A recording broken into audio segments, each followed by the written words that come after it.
Go over a few things on how to take care of the chickens here at the house. First of all, they're set up with an automatic water system now. The water here at the house comes into the hose pipe that goes out. It is split. So the other hose pipe, if you need to use it, you can turn it on. Use the hose. You fill up the bucket to water the flowers or anything else around the house. Typically, I just turn it off right there when it's not on. This one needs to remain on as it feeds the main supply, going down the hose, down to the new chicken coop. The chickens have been upgraded with some automatic waterers to keep them with fresh water all the time. So we'll go down and take a look at that first. On the way down, just examine to be sure that the hose is still connected and it's not spewing water from any sort of leaks. The main entrance point of the water is at the first door. Comes in right here. There's also a spigot there if needed. As we enter the first door, this is last year's chickens. There's my number. If I'm out of town, if we have an emergency, if a limb falls through the roof, if we have some predator get in or something that's out of control, you can call my brother. His number is listed there as well.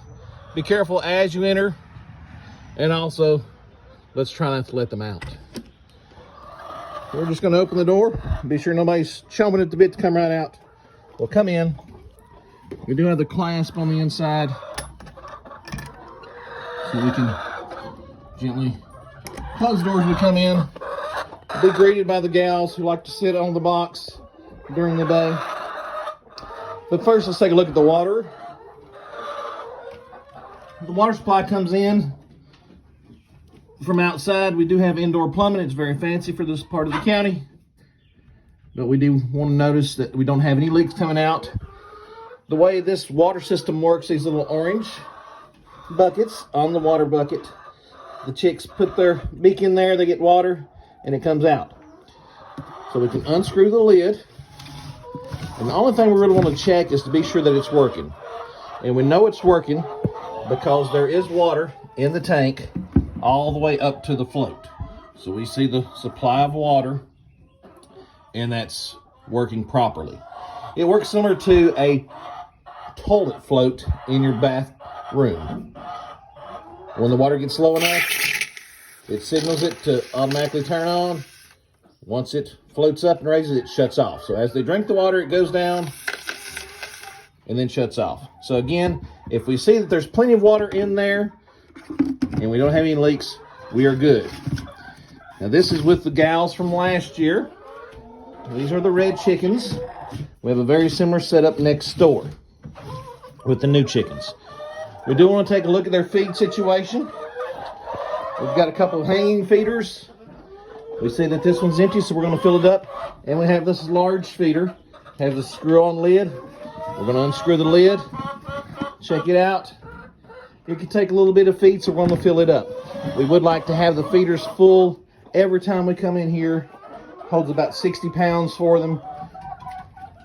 With these gals, they eat several pounds a day. So every chance we get, we're going to fill them up. Now, if we have the desire, if we want to collect eggs, they do lay the eggs in the boxes all the way down to the bottom. We've got a couple in there right now laying an egg. There's already been some this morning who've laid an egg, as we see a few. Just be aware, if we do collect eggs, on the top row, the second box from the left, there's an egg that stays in there all the time. It's this one. It's our feeder egg. It's actually ceramic. It's not a real egg.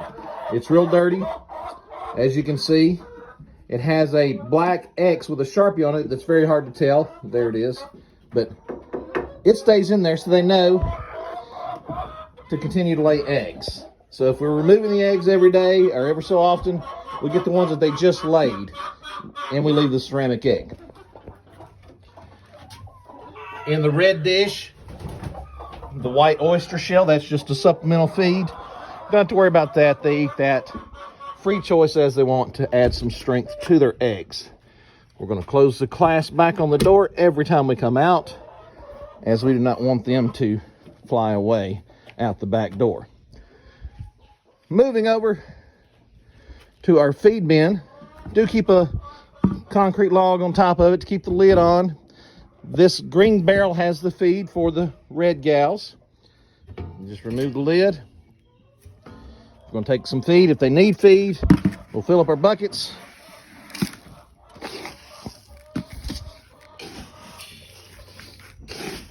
As such. And let's go in there and get these gals topped off on their feed. So again, we did shut the door every time we come out.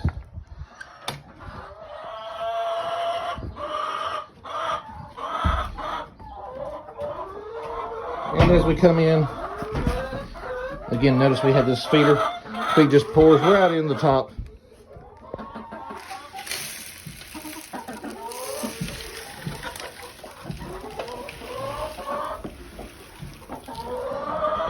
We'll go ahead and fill that all the way up. We may have filled up our bucket more than once. And again, in this giant feeder, we're going to open it up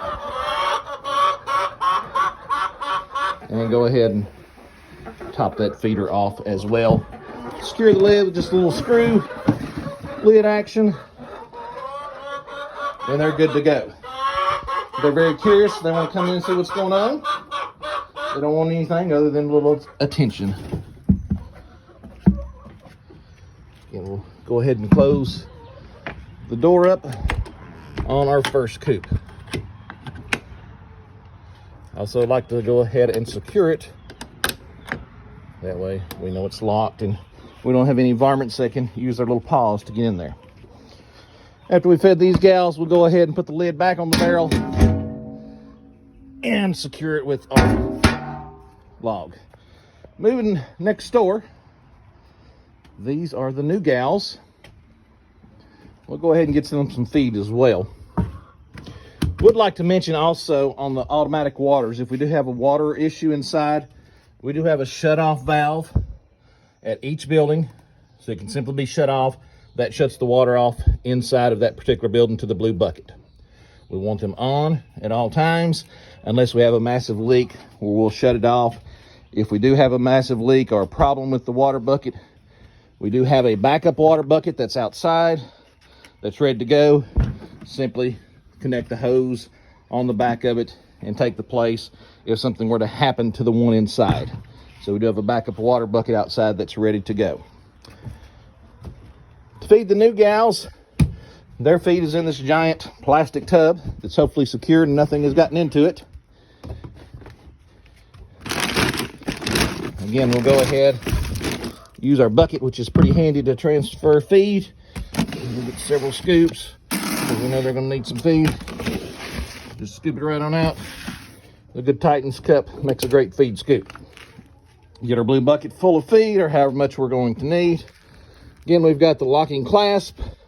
We're gonna open the door, take a look, be sure nobody's trying to escape with us. And then as we come in, we do have the clasp to help close the door once we get inside as well. And we'll take a look at these gals. They're enjoying their new house, their new purchase. And let's look at this water as well. Again, we're going to check the hose connections to be sure we don't have any massive leaks. We'll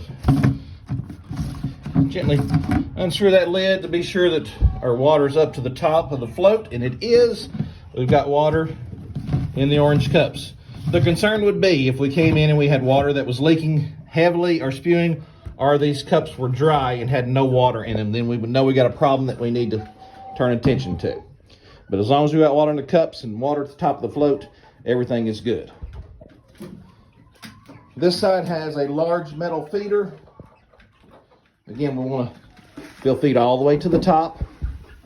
It holds about 40 pounds for them in this feeder.